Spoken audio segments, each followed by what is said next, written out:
오늘 우리가 함께 나눌 하나님의 말씀은 마가복음에서 말씀 보겠습니다. 마가복음 3장 7절에서부터 19절까지 말씀입니다. 우리 모두 함께 자리에 일어나셔서 저와 여러분들이 한 절씩 교독하면서 말씀 보도록 하겠습니다. 마가복음 3장 7절에서 19절까지입니다. 제가 먼저 읽습니다. 예수께서 제자들과 함께 바다로 물러가니 갈릴리에서 큰 무리가 따르며 유대와 예루살렘과 이두메와 요단강 건너편과 또 두로와 시돈 근처에서 많은 무리가 그가 하신 큰 일을 듣고 나오는지라. 예수께서 무리가 에워싸 미는 것을 피하기 위하여 작은 배를 대기하도록 제자들에게 명하셨으니 이는 많은 사람을 고치셨으므로 병으로 고생하는 자들이 예수를 만지고자 하여 몰려왔음이더라. 더러운 귀신들도 어느 때든지 예수를 보며 그 앞에 엎드려 부르짖어 이르되 당신은 하나님의 아들이니다 하니 예수께서 자기를 나타내지 말라고 많이 경고하시니라. 또 산에 오르사 자기가 원하는 자들을 부르시니 나온지라. 이에 열두를 세우셨으니 이는 자기와 함께 있게 하시고 또 보내사 전도도 하며 귀신을 내쫓는 권능도 가지게 하려 하심이더라.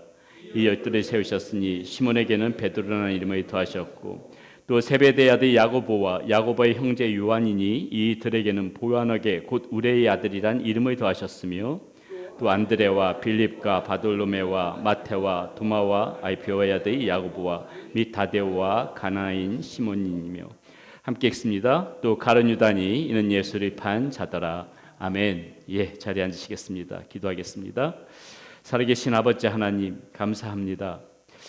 이번 주부터 시작되는 아버지 하나님이 제자에 관한 말씀을 통하여서 우리가 좀 더 주님 앞에서 어떠한 삶을 살아가야 될지 다시 한번 생각해보고 깨달음을 얻는 시간 될 수 있기를 소원합니다. 부족하고 연약하지만 하나님 말씀 속에서 우리를 빚어가시는 그 하나님을 믿고 하나님 우리 자신을 주님 앞에 드리기를 원하오니 주여 인도하여 주시고 성령으로 하나님 이 시간들을 통하여 마음 가운데 감동으로 역사하여 주시고 결단할 수 있는 힘과 용기를 하나님 허락하여 주시옵소서.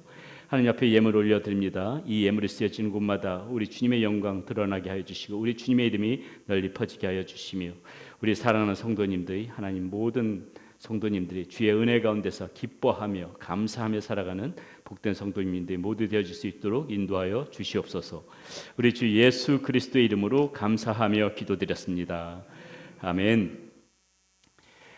켄터키주 루이빌에 사우스 이스트 크리스천 교회라고 있습니다. 굉장히 큰 대형 교회입니다.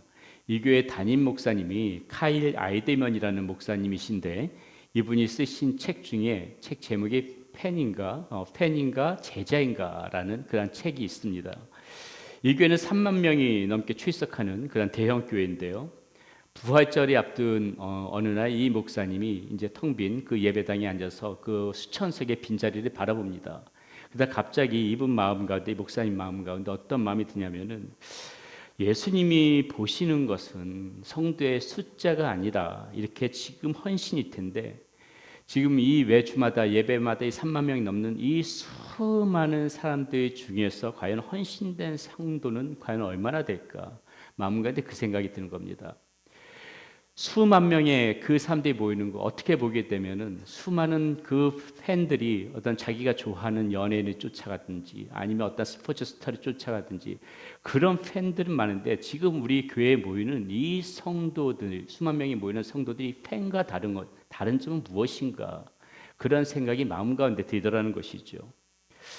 그날 이후로 아이들만 목사님은 이 헌신된 성도를 어떻게 하면 세울까 고심이 시작되어집니다. 팬인가 제자인가 이 책은 그런 고민의 산물이고요.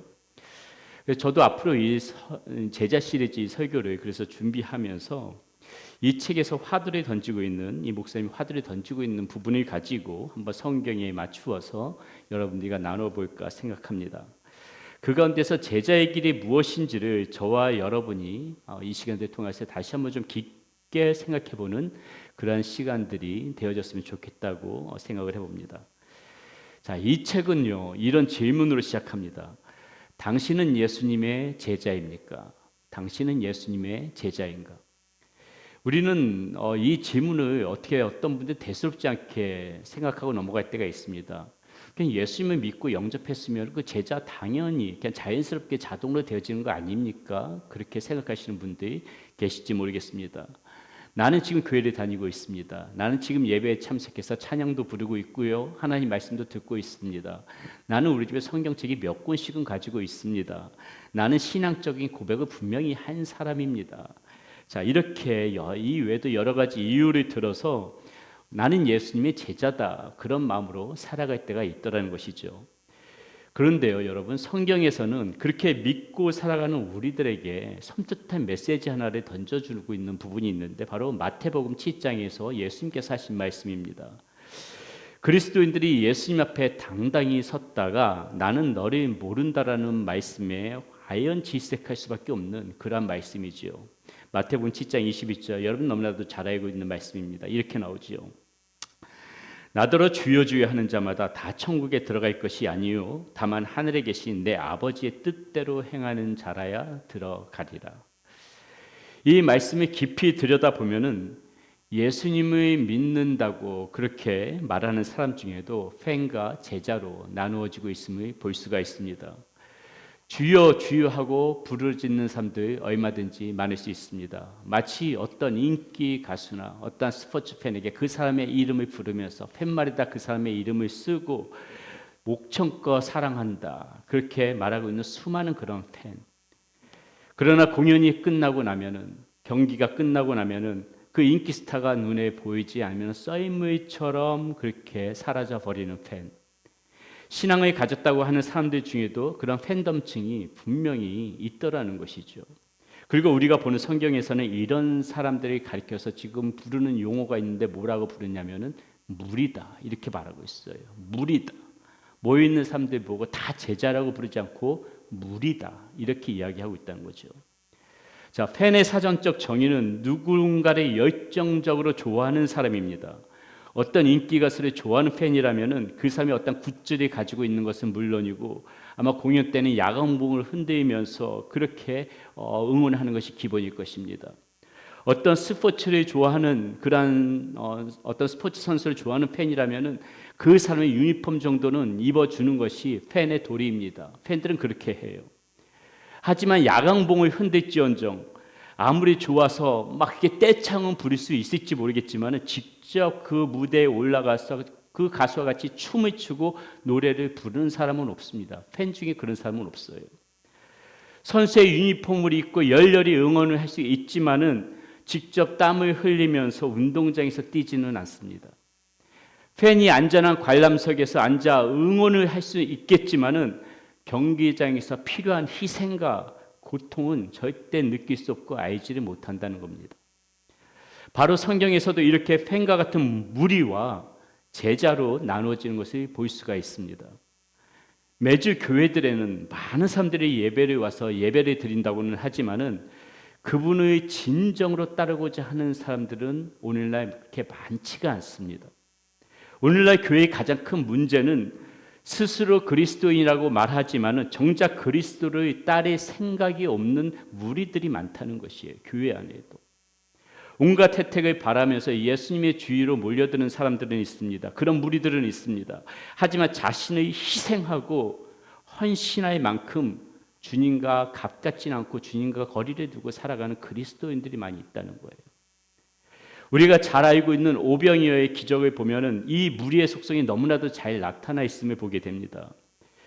하루 종일 주님의 집회가 진행되어지니까 어느덧 저녁 먹을 시간이 되어집니다. 한 아이의 헌신으로 오병이어의 기적이 일어나게 되어지지요. 모인 무리들은 그 배를 한참 채우고도, 주님의 그 오병이어의 기적으로 배를 한참 채우고도 12강줄이나 그 먹을 것이 남을 정도로 풍성하게 남게 되는 역사가 벌어집니다. 자, 문제는 그 다음 날입니다. 이튿날 무리들은 또다시 그 배고픈 배를 움켜쥐고 두리번거리면서 예수님을 찾기 시작합니다. 그들에게 예수님은 무엇인가? 공짜 식권과 같은 분이었던 거예요. 그들은 어제와 같은 기적을 똑같이 기대하고 있습니다. 주님 찾아가면 또 먹여주시겠지. 그러나 예수님은 그들의 기대를 묵살하면서 싸늘하게 이렇게 말씀하십니다. 요한복음 6장 26절에 주님께서 이렇게 말씀하시죠. 예수께서 대답하여 이르시되 내가 진실로 진실로 너희에게 이르노니 너희가 나를 찾는 것은 표적을 본 까닭이 아니요 떡을 안고 떡을 먹고 배부른 까닭이라. 그들의 수고를 마다하지 않고 지금 예수님을 찾는 것은 예수님을 따르기 위해서가 아니라는 거예요. 예수님을 따르기 위해서가 아니고 단지 굶주린 배나 한번 채워보고자 하는 그런 마음으로 너희들이 지금 나에게 오고 있다. 주님이 이 말씀하고 있다는 겁니다. 자, 그렇다면 이 무리들이 진정으로 원하는 것은 예수님 자신이 아니겠죠. 예수님 자신이 아니라 예수님의 덕을 좀 보겠다 하는 그런 마음 가운데 왔다는 것을 알 수가 있습니다. 자, 이런 무리들에게 35절에서 예수님은 뭐라고 말씀하시는가? 이렇게 말씀하세요.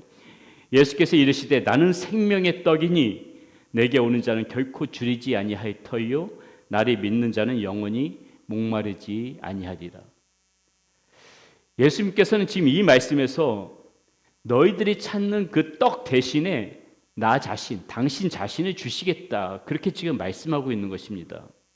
하지만 무리들, 과연 그 말을 들은 무리들이 과연 예수님의 그 말씀에 만족할까요? 나는 생명의 떡이니. 갑자기 자신들이 육적으로 채워의 모든 음식들은 다 사라져버리고 예수님만 지금 덩그러니 남아있는 것입니다. 무리들 눈에 보일 때는요. 이제 무리들은 이제 결정을 해야 되는 거예요. 과연 지금 예수님이 말씀하신 저 생명의 떡이신 예수님을 내가 지금 붙잡을 것인가? 아니면은 나의 배를 채울 수 없다면은 그 배를 채울 수 있는 그 다른 무엇인가를 찾아서 떠나갈 것인가? 무리들은 결정해야 되죠. 자, 이 이야기의 결말이 요한복음 6장 66절에 이렇게 기록되어 있습니다. 그때부터 그의 제자 중에서 많은 사람이 떠나가고 다시 그와 함께 다니지 아니하더라. 다시 그와 함께 다니지 아니하더라.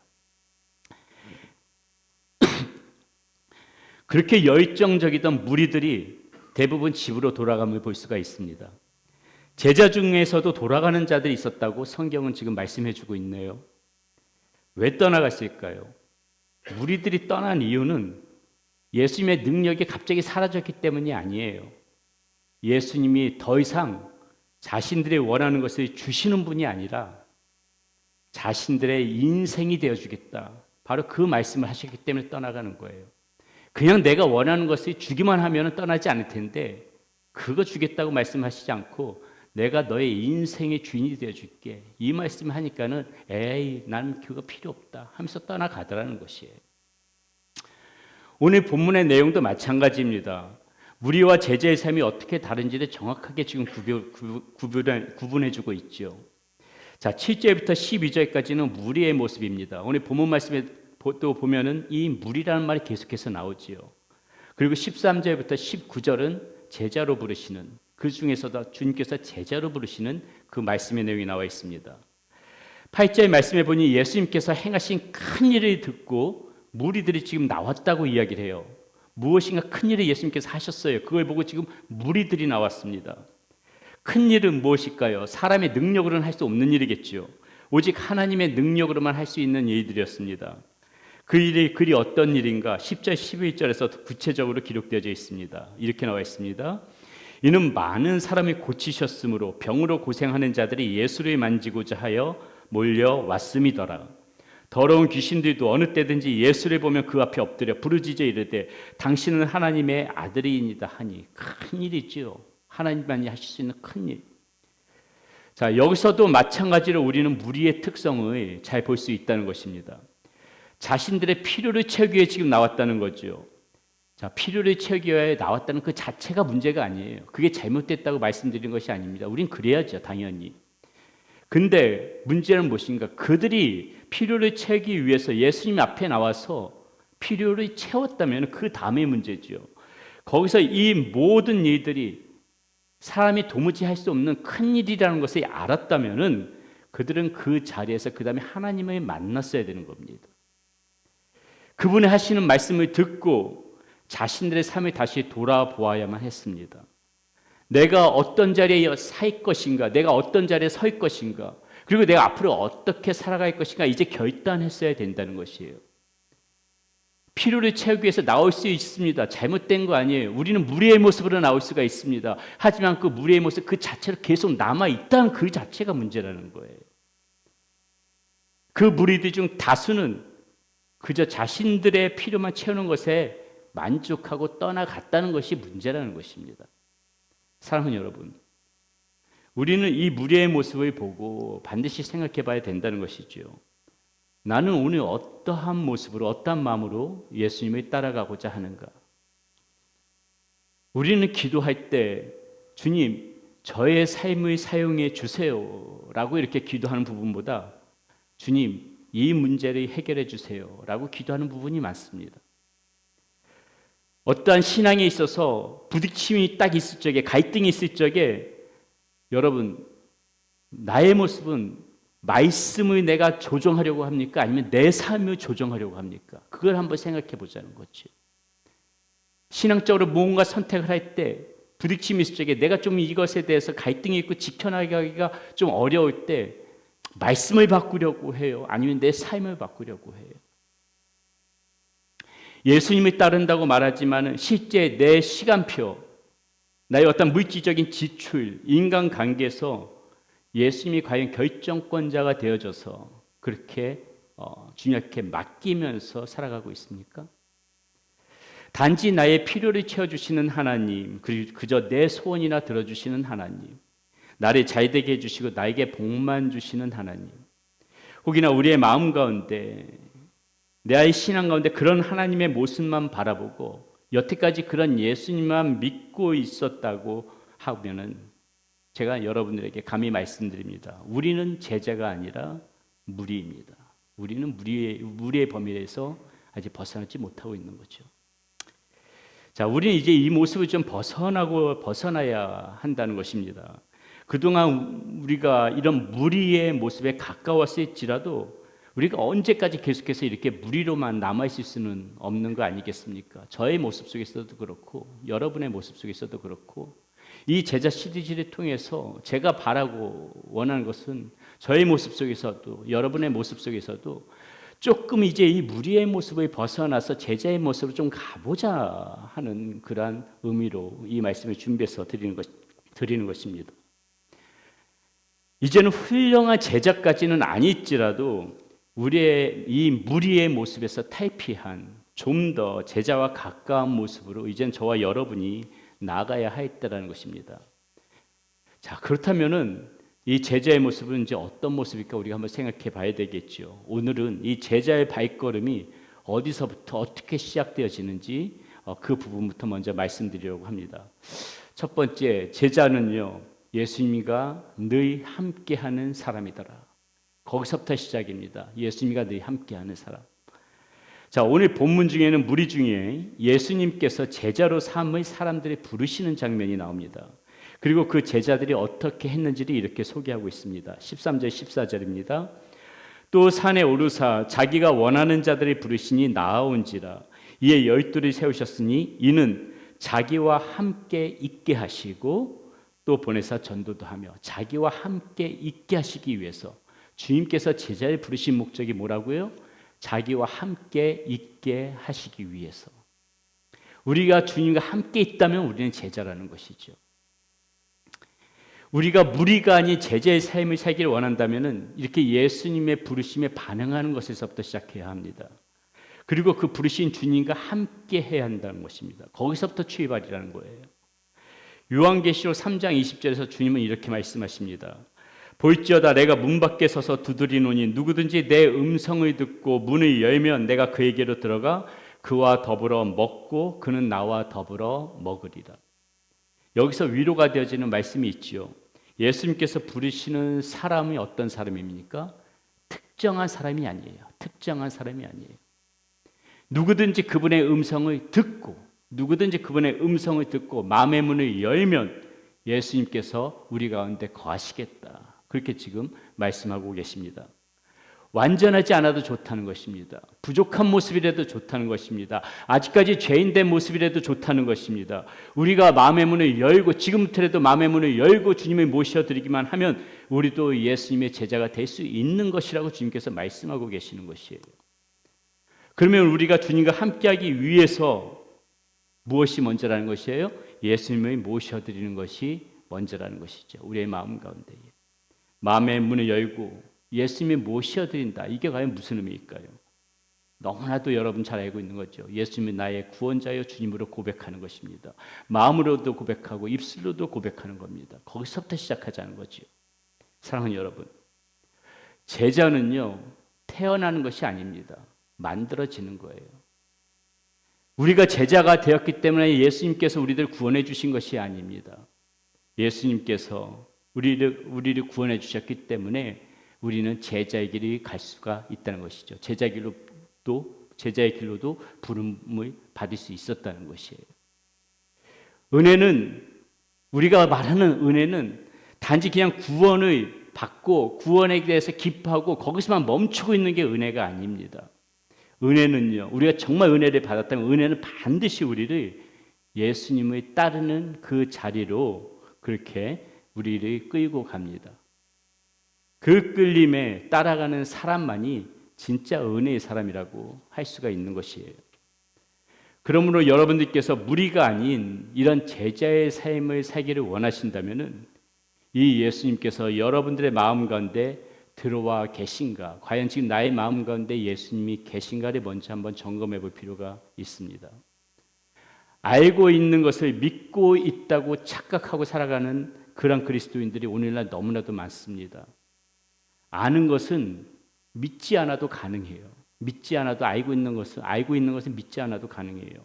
그러나 예수님을 아는 것에 그치지 않고 정확하게 믿는 사람은 반드시 예수님께서 그의 삶에 함께 하신다는 표징이 나타나게 되어져 있습니다. 그런 분들은 어떻게 살아가는가? 늘 주님을 인식하면서 살아갑니다. 주님의 마음으로 주변을 둘러봅니다.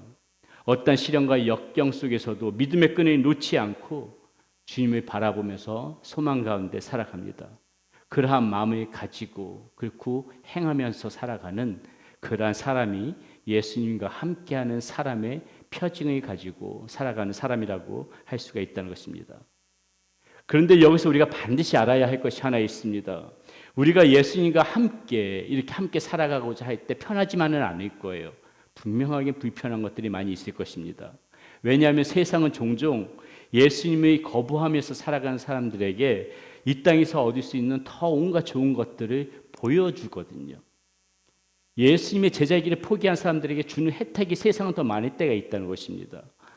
눈 한번 질끈 감으면은 이 성령님께서 수시로 내 마음 가운데 주시는 그 양심 있잖아요. 성령님께서 나의 마음 가운데 그리스도인의 양심이 있잖아요. 저와 여러분들의 마음 가운데 그 양심을 우리가 눈 한번 감아 버리면은 우리 역시도 그런 세상의 것들 누릴 수 있는 거 많이 있기에 그 유혹을 떨쳐버리기가 힘이 듭니다. 그런데 여러분, 이 예수님이 담겨져 있지 않는 이 모든 것들은 나중에 반드시 썩게 되어져 있어요. 그 순간 그게 좋다고 그걸 취해서 호사를 누릴 수 있을지 모르겠지만은 여러분 반드시 알아야 됩니다. 그것은 필경 우리의 영혼을 망가뜨릴 것입니다. 내가 오늘 선택하고 내가 오늘 쥐고 있는 것이 거기에 지금 주님이 담겨져 있는가? 우리가 주님과 함께하는 사람들이라면 반드시 그거 생각해 봐야 되는 것이에요. 주님을 따르는 제자들이 되고자 한다면은 서로 내가 세상 속에서 세상이 누리는 그런 부귀영화 같은 거 이거 내가 누리지 못한다 할지라도 하나님의 그 하늘의 면류관을 바라보면서 살아가는 사람들이 진짜 제자의 모습 아니겠습니까? 하늘로부터 부어지는 평강이 소중하다고 생각하고 그 무엇보다도 바꿀 수 없는 가장 큰 이 하늘로부터 부어지는 평강 이것을 사모하는 사람들이 제자의 삶을 살고자 그렇게 추구하는 사람들의 모습 아니겠습니까? 그러므로 어떠한 경우에도 예수님과 꼭 붙어 있으시기를 바라겠습니다. 제자는 그렇게 살아가는 것입니다. 두 번째, 제자는 어떤 사람인가? 가치 있는 비밀을 전하는 사람이다. 가치 있는 비밀을 전하는 사람이다. 제자는 좋은 것이 있으면 자신만 누리는 사람이 아니에요. 좋은 것을 우리만 누리고 있다면은 그건 무리이지 제자가 아닙니다. 예수님께서 제자로 부르신 이유를 우리는 분명히 생각해 봐야 합니다. 왜 예수님께서 특별히 사람들 선택해서 제자로 부르실까? 왜 함께 하시고자 할까? 너희들은 특별하니까 너희들만 천국 백성이 되라고 구태여 그렇게 제자들을 선택해서 부르시겠습니까? 오늘 본문 14절에서는 그 이유가 너무나도 잘 나와 있지요. 이렇게 나와 있습니다. 이에 12를 세우셨으니 이는 자기와 함께 있게 하시고 또 보내사 전도도 하며. 자, 이거죠. 앞서도 말씀드렸지만은 왜 우리가 눈앞에 세상 유혹에 지지 않으려고 그렇게 애를 쓰면서 살아갑니까? 그것이 좋아 보이지만은 필경 그것이 망하는 길임을 알기 때문에 세상에 아무리 좋은 떡이 있어도 이것이 하나님께서 기뻐하시지 않고 주님의 마음에 담겨져 있는 것이 아니라면은 우리 그거 선택하지 않으려고 애쓰지요. 왜 그래요? 그걸 선택하는 순간 망하는 것임을 알기 때문에, 하나님께서 싫어하시는 것임을 알기 때문에. 그것을 잘 알고 있는 우리가 사람들 앞에서 침묵하고 있다면은 그러면 우리는 무리라는 거예요. 침묵하고 있다면 무리라는 거예요. 나는 이것이 좋지 않은 것임을 알기 때문에 선택하지 않는데 내 주변에 있는 사람들이 그것을 마음대로 선택하고 있는 것을 보고도 침묵한다? 그렇다면 우리는 무리지요. 나만 좋은 것을 누리겠다고 하고 생각하고 살아가는 무리지요. 제자 아니지요. 우리가 예수님의 제자가 되기를 원한다면 예수님의 마음을 알아야 합니다. 예수님께서는 한 영혼을 천하보다 귀하게 생각하신다고 말씀하시죠. 마태복음 16장 26절에서 이렇게 말씀하십니다. 사람이 많이 온 천하를 얻고도 제 목숨을 잃으면 무엇이 유익하리요? 사람이 무엇을 주고 제 목숨과 바꾸겠느냐? 내 곁에 있는 그 한 사람 위하여서 주님께서는 어떻게 합니까? 보낼 사람을 찾으신다는 거예요. 지금도 보낼 사람을. 내가 주님의 제자라면은 그 보낼 사람을 주님께서 찾을 때 누가 보낼 사람이 되어져야 되겠어요? 내가 되어져도 되잖아요. 내가 되어져도. 이사야 61장 1절은 더욱더 정확하게 제자에게 이렇게 말해줍니다. 주 여호와의 영이 내게 내리셨으니 이는 여호와께서 내게 기름을 부으사 가난한 자에게 아름다운 소식을 전하게 하려 하심이라. 나를 보내사 마음이 상한 자를 고치며 포로된 자에게 자유를, 갇힌 자에게 노임을 선포하며. 하나님께서 우리에게 성령을 주신 이유가 있다는 것입니다. 가난한 자에게, 마음이 상한 자에게, 포로된 자에게, 갇힌 자에게 아름다운 소식을 전하게 하시기 위함이다. 이렇게 말씀하고 있네요. 여러분, 돈이 없는 것만 가난한 사람입니까? 아니죠. 예수님을 알지 못하는 사람이 가난한 사람이에요. 마음에 근심 있는 사람만이 상한 마음을 가지고 살아가는 사람입니까? 예수님을 알지 못하여 그 믿음에 있어서 황폐한 사람이, 그런 사람이 상한 사람이지요. 타국에 잡혀간 사람만이 포로입니까? 예수님을 알지 못해서 사탄의 지금 그 사슬에 붙잡혀 있는 그 사람이 포로된 자 아닐까요? 옥에 갇혀 있는 사람이 갇힌 자입니까? 예수님을 알지 못해서 세상의 굴레에만 갇혀 살아가는 사람, 그런 사람이 진짜 갇힌 사람 아닐까요? 이제 우리에게 주님께서는 뭐라고 말씀하시는 거예요? 그들에게 가서 당신은 고침을 받을 수 있다고 말하라는 것입니다. 자유를 선포하라고 하십니다. 우리의 삶에 반드시 있어야 할 이 가치, 이 비밀을 전하는 사람, 그 사람이 되라고 하십니다. 그 사람이 제자라는 거예요. 무리는 가만히 있지만은 제자는 전해야 된다는 것입니다. 침묵하면 무리요, 전하는 자면 제자다. 우리가 그것이 꼭 기억했으면 좋겠습니다. 마지막으로 제자는 권능을 가지고 살아가는 사람입니다. 자, 15절의 말씀입니다. 귀신을 내쫓는 권능도 가지게 하려 하심입니다. 자, 여기서 권능으로 쓰여진 단어가요, 엑수시아라는 단어입니다. 여러분이 잘 알고 계시는 권능을 나타내는 헬라어 단어가 또 하나 있죠. 그것이 무엇이냐면은 두나미스라는 단어인데요. 비슷하면서도 의미는 조금 다릅니다. 두나미스는 어떤 능력이나 힘을 상징하는 그런 단어라면은 오늘 이 본문에 쓰인 권능을 뜻하는 엑수시아라는 단어는 무엇이냐면 어떤 자격을 가지고 있는, 자격을 나타내는 단어라고 할 수가 있습니다. 그래서 지금 이 말씀은 무엇인가? 귀신을 내쫓는 자격을 제자들에게 주셨다, 이런 말씀으로 이해하는 것이 좋습니다. 자, 이러한 뜻을 이해한다면 우리는 제자가 되는 것이 어떤 의미인지를 더 한층 알 수 있게 됩니다. 제자는 이러한 능력을 가지고 살아가는 자격을 하나님으로부터 부여받은 사람. 사랑하는 여러분, 권능은요 반드시 초자연적인 체험으로만 나타나지 않습니다. 어떤 것이 제자의 권능이가, 어떤 자격을 주신 것인가? 죄 앞에서 아니요 이렇게 말할 수 있는 힘, 이게 제자에게 주신 권능. 침묵 대신 복음을 선택할 줄 아는 용기, 이런 게 권능, 자격을 주신 권능. 편안함보다는 불편해도 순종할 줄 아는 결단, 이런 것이 제자에게 주신 권능, 자격. 이런 것들이 바로 하나님께서 제자에게 주신 권능의 실제 모습이기도 하다는 것이에요. 반드시 권능하면 우리 자꾸 초자의적인 것을 생각하는데 그것만이 제자의 모습이 아니라는 것입니다. 우리는 여러분 시시한 사람이 절대 아니에요. 여기 앉아 계신 저와 여러분은 시시한 사람이 절대 아닙니다. 사탄 마귀가 아무리 우는 사자처럼 달려들어서 우리를 넘어뜨리려고 해도 우리는 그것을 쫓아낼 자격을 다 갖추고 살아가는 사람이라는 것이에요. 속절없이 무너진다면 그 사람은 무리일 것입니다. 여러분 무리입니까? 제자입니까? 나는 사탄이 덤벼들 때마다 날마다 넘어져요. 날마다 무너져요. 아직 무리인 거예요.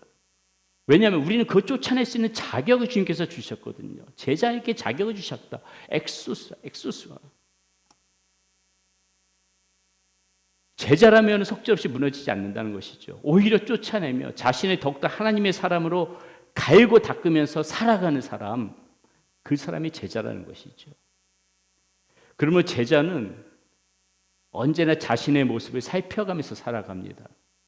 틈을 보이지 않고 덤벼드는 이 사탄의 시험을 우리 하나님께서 나에게 부여하신 자격이 있지, 그것을 알고 사단이 나를 넘어뜨리려고 유혹할 때마다, 덤벼들 때마다 그 자격의 그 능력을 믿고 권능을 믿고 담대하게 한번 부딪혀보고 쫓아내버리고 그렇게 살아가는 그 사람, 그 제자의 모습이 오늘 우리에게 있어야 되는데 우리는 그 유혹 앞에서 제대로 싸워볼 생각도 하지 않고 내가 그런 자격을 갖춘 사람인지도 모르고 유혹이 오면은 올 때마다 그냥 번번이 넘어져 버리고 사단이 시험할 때마다 번번이 싸워볼 생각도 안 하고 넘어져 버리고 내가 자기 제자라는 것을 잊어버리고 그저 한낱 내 스스로 무리로 전락해 버리면서 살아갈 때가 얼마나 많이 있냐는 것입니다. 싸울 줄 아는 사람, 부딪혀보고 나에게 주신 자격을 믿고 그거 가지고 부딪힐 줄 아는 사람, 그 사람이 제자라는 거예요. 말씀을 정리하겠습니다. 오늘 우리는 무리인가 제자인가라는 말씀을 가지고 나눴습니다. 우리가 우리의 삶을 살아가면서 우리가 제자라고 그렇게 항상 당연하게 그렇게 착각해서는 안 됩니다. 무리는요, 팬들이 그러하듯 단순히 열광하는 것만을 가지고 진정한 헌신으로 이렇게 착하면서 살아갑니다. 내가 하나님 앞에 내가 지금 막 열정적으로 이렇게 헌신하면서 살아가는데 무리도 그렇게 할 수 있어요. 그렇게 한다고 해가지고 다 제자가 아니라는 거예요. 예수님에 관한 지식을 친밀함으로 그렇게 오해합니다. 행동하지 않고 말로 때우려고 해요. 무리는 그렇게 합니다. 사랑하는 여러분, 교회도요 이렇게 무리와 제자가 함께 모여있는 공동체입니다. 무리라고 해서 구원받지 못하는 거 아니에요. 무리 중에서도 제자의 모습을 띠고 있지 않을 뿐이지 제자로 갈 수 있는 사람들이 무리이기 때문에 이 교회는 무리와 제자가 다 함께 섞여 있는 게 교회예요. 그게 당연한 모습이고요. 모두가 제자이면 좋겠지만은 그렇게만 모인 교회는 없을 겁니다. 그렇기 때문에 우리 교회가 앞으로 지향하고 우리 교회가 앞으로 나아갈 방향은 분명한 거죠. 성도의 수가 많고 적음의 문제가 아니라 얼마나 우리 교회에 많은 그 무리에서 제자로 변화되어진 사람들이 많은가. 앞으로 우리 교회의 생명은 거기에 달려있다고 보시면 됩니다. 앞으로 우리 교회가 나갈 방향도 그것이고요. 단지 무리로만 수천 명, 수만 명이 있으면 뭐 하겠습니까? 그것이 다 하나님 앞에서는 다 쓸데없는 것일 텐데 무리에서 제자로 있는 교회가 얼마나 많이 있는가. 이 휴스턴 지역에서도 우리 휴스턴 세미양교회를 이야기할 때 그 교회는 유별나게 정말 말씀대로 살려고 하는 그러한 정말 그리스도인들이 많이 다니더라. 이런 소문이 우리 교회에 난다면 저는 정말 할렐루야 하나님 앞에 영광 올려드리며 기뻐할 것 같습니다. 무리가 많은 게 중요한 게 아니라 얼마나 제자의 삶을 살아가고 있는 사람들이 많은가. 그것이 오늘 우리의 숙제고 우리의 과제고 우리가 얼마큼 이렇게 제자로 변화되어 가는가, 거기에 우리의 신앙에 그런 결단이 좀 달려 있어야 될 것이라고 봅니다. 아직까지 내가 무리에 가깝다고 생각하십니까? 괜찮습니다. 이제부터라도 제자의 삶을 살아갈 수 있도록 발걸음을 떼시기를 바라겠습니다. 무리는 예배를 자기 만족과 그런 유익의 도구로 삼지만은 제자는 예배로 자신을 드립니다. 오늘 말씀 중에 내가 반드시 순종해야 할 그 한 가지를 마음에 정하시고 돌아가시기를 바라겠습니다. 무리는 기도할 때 자신의 문제를 먼저 말합니다. 그러나 제자는 기도할 때 자기 자신의 드림을 주님 앞에 먼저 말합니다. 내 유익에서 하나님의 뜻으로 바뀌는 순간 무리에서 제자의 자리로 한 걸음 우리가 더 다가갈 수가 있는 것입니다. 무리는 마음으로만 믿습니다. 그러나 제자는 믿는 것을 입으로 전합니다.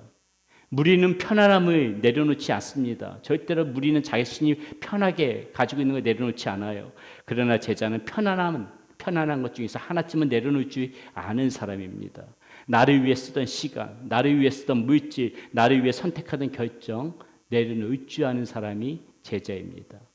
작은 일 하나에서부터라도 내가 무리였다면은 결코 하지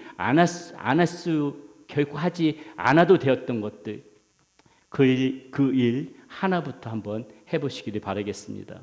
그때부터 제자의 발걸음은 시작되어지는 것입니다. 우리가 이 제자의 삶을 살기를 원한다면은 분명히 하나님께서 우리가 그런 사람이 되어질 수 있도록 저와 여러분들을 변화시켜 주실 것이라고 저는 믿습니다. 내 마음이 중요합니다. 내가 제자가 되기를 정말 원하는가? 그 마음을 가지고 주님 앞에 다가가면은 와이나 주님께서 왜 우리들을 도와서 제자로 변화시켜 주시지 않겠습니까?